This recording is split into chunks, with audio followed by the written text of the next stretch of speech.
ਅੱਜ ਸਾਡੀ ਗੱਲ ਰਕੇਸ਼ ਜੈਨ ਜੀ ਨਾਲ ਹੋ ਰਹੀ ਹੈ। ਇਹ ਇਸ ਸਮੇਂ पर्यावरण का काम देख रहे हैं पूरे देश ਦੇ ਵਿੱਚ। ਇਹਨਾਂ ਕੋਲ पर्यावरण प्रमुख के नाते जिम्मेवारी भी है, कोई गतिविधि देखते हैं। एमरजेंसी ਦੇ ਵਿੱਚ उस समय की सरकार के द्वारा अंदर भी जेल ਦੇ ਵਿੱਚ भी रहे हैं। उस तो अलावा इन्होंने बहुत सारिया चीज़ां देखियां। अज उन्होंने एक्सपीरियंस असीं शेयर करते हैं। रकेश जी, तुहानूं उस समय किद्दां दा लग्या और तुसीं कितनी देर उस समय तुहानूं अंदर रहना पिया और क्यों रहना पिया? इमरजेंसी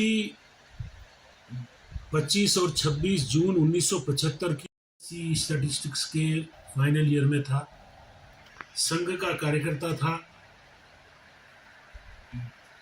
4 जुलाई को संघ पर प्रतिबंध लगा तो उस समय निश्चित हो गया कि अब भूमिगत रहकर काम करना है। वैसे मैं उस समय मेरठ कॉलेज मेरठ में हॉस्टल में रहता था। हॉस्टल का कमरा तो था, बस कभी कभी देख आते थे, वहाँ ताला लगा हुआ।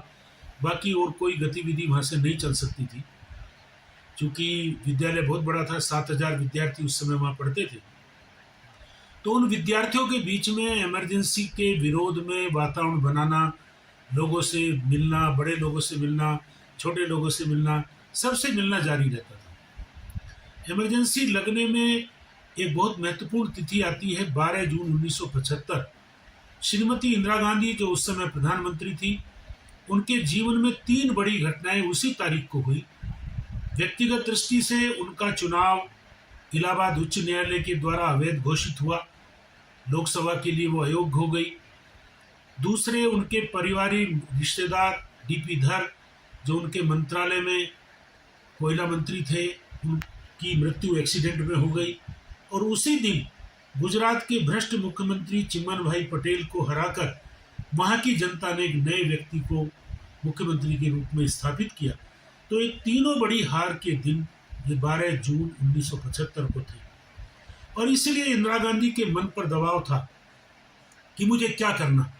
उनकी व्यक्तिगत इच्छा थी कि मैं किसी निष्ठावान व्यक्ति को प्रधानमंत्री की गद्दी सौंप कर और उनका चुनाव अवैध घोषित हुआ है उसके खिलाफ लड़ाई लड़ूं। परंतु जो प्रधानमंत्री की कुर्सी के इर्द गिर्द उनके निकट के लोग रहते हैं, जिसको किचन कैबिनेट भी कहते हैं, जिसमें हरिकिशन लाल भगत जो 84 के दंगों में भी बड़े बदनाम हुए, और इसी तरह से जगदीश टाइटलर और प्रमुख नामों में एक थे सिद्धार्थ शंकर राय। ये प्रमुख रूप से लोग थे जो इंदिरा गांधी के ऊपर दबाव डाला कि नहीं, आपने इस्तीफा नहीं देना।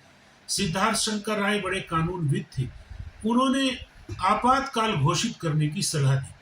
आपातकाल देश पर युद्ध हो, आर्थिक संकट हो या आंतरिक संकट हो, तीनों स्थिति में आपातकाल घोषित हो सकता है। 25 जून की रात को फखरुद्दीन अली अहमद जो राष्ट्रपति थे, उनके हस्ताक्षर से आपातकाल लागू हो गया।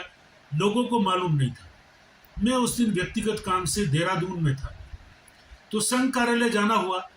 तो वैसे तो मैं पहली बार ही देहरादून गया था, परंतु चारों तरफ अजीब सी बात थी। अखबार देखे तो अखबार के कॉलम खाली पड़े थे। इंडियन एक्सप्रेस अखबार देहरादून संघ कार्यालय मोती बाजार में पड़ा था, उसका जो संपादकीय कॉलम है वो खाली पड़ा हुआ था। तो ध्यान में आया कि कुछ गड़बड़ है। वहीं पर संघ के कार्यकर्ता वहाँ से कुछ सामान हटाने आए, उनसे बात हुई, तब मुझे पता चला कि सरकार ने इमरजेंसी लागू कर दी। मैं तुरंत मेरठ की ओर वापस गया और फिर वहाँ संघ के अधिकारियों के परिचय किया, संपर्क किया, कहाँ वो है, उनसे व्यक्तिगत मिलने गया। और फिर आगे की दिशा तय हुई कि अब भूमिगत रहकर ही काम करना है। मेरठ में कई सारे स्थान भूमिगत आंदोलन में विकसित हुए, उन्हीं से सारी गतिविधि प्रमुख कार्यकर्ताओं की चलती थी।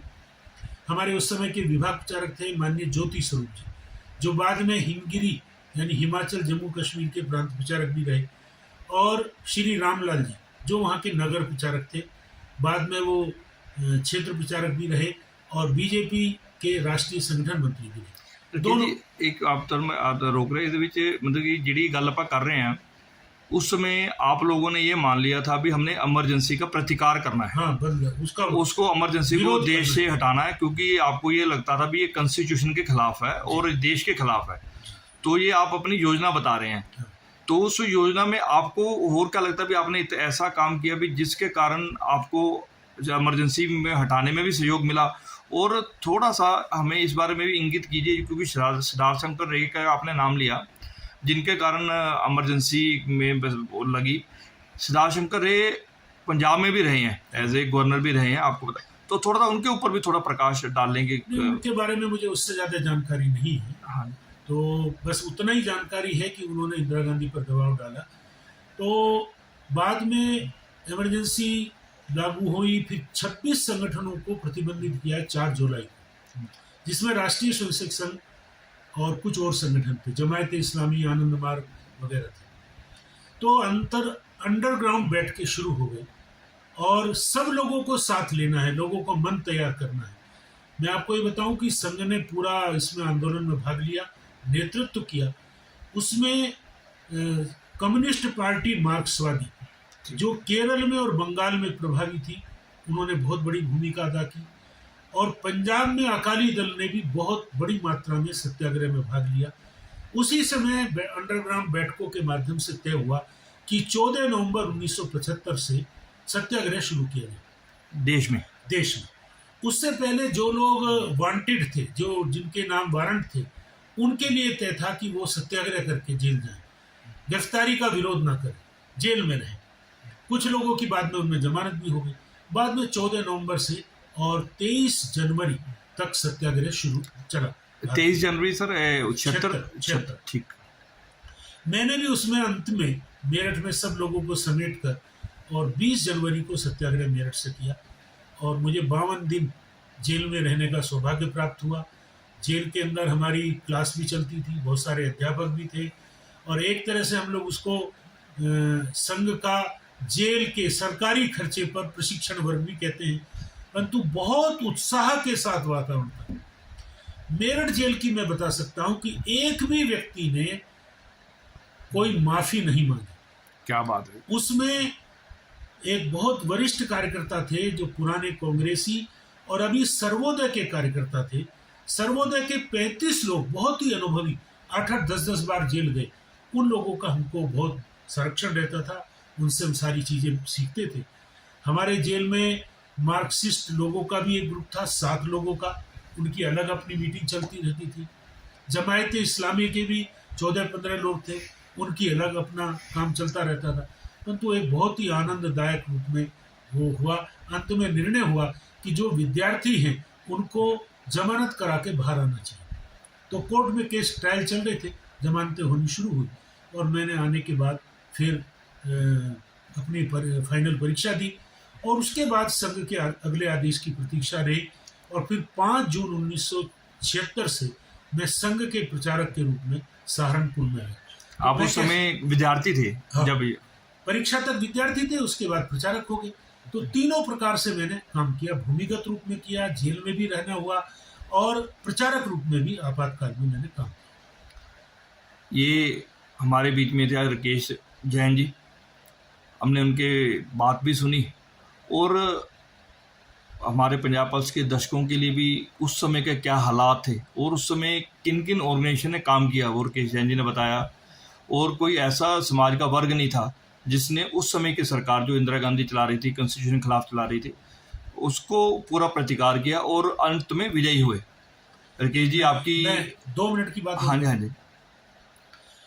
जब इंदिरा गांधी ने धोखे में आकर सब तरफ है, कुत्ता भी नहीं भौंक रहा है ऐसा कहकर मानकर 16 जनवरी 1977 को चुनाव घोषित कर दिया, तो हम लोगों को बताया जाता था कि चुनाव जरूर होंगे। हमको अगस्त 76 में ही बड़े अधिकारियों ने बैठकों में बता दिया था, इसकी तैयारी करो, जन जागरण करो, अपनी बातें पहुंचाओ, अंडरग्राउंड साहित्य पहुंचाओ। तो बारूद, चिंगारी, धमाका ऐसे करके अखबार अपने निकलते थे, उनको हम जगह जगह पहुंचाते। तो बाद में जब जनता पार्टी निर्माण होने लगी और श्रीमती इंदिरा गांधी को लगा कि चुनाव तुम हार सकती हो, तो उस समय उन्होंने संघ के अधिकारियों को संदेश भेजा।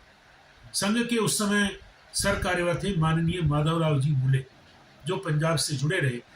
तो उन्होंने जो मीडिएटर आए थे उनको कहा कि अब बहुत देर हो गई, अब हम पीछे नहीं हट सकते। उन्होंने पूरा प्रस्ताव किया था कि 143 लोगों की मृत्यु हुई है, हम उनका खमियाजा देंगे, आपके कार्यालय नुकसान हुए हैं उनको करेंगे, जिनके बिजनेस गड़बड़ हुए उनको करेंगे, पर आप चुनाव के बीच में से हट जाओ। परंतु संघ लोक संघर्ष समिति के नेतृत्व में इंदिरा गांधी को हटाने के लिए अपना काम करता रहा और उसका परिणाम हुआ कि श्रीमती इंदिरा गांधी अपने बेटे संजय गांधी, पूरे उत्तर भारत में उनको केवल एक सीट मिली, ग्वालियर की माधवलाल सिंधिया की। पूरा उत्तर भारत कांग्रेस ने हार दिया। ऐसी चुनाव का परिणाम। ऐसा प्रतिकार हुआ ਉਸ ਸਮੇਂ।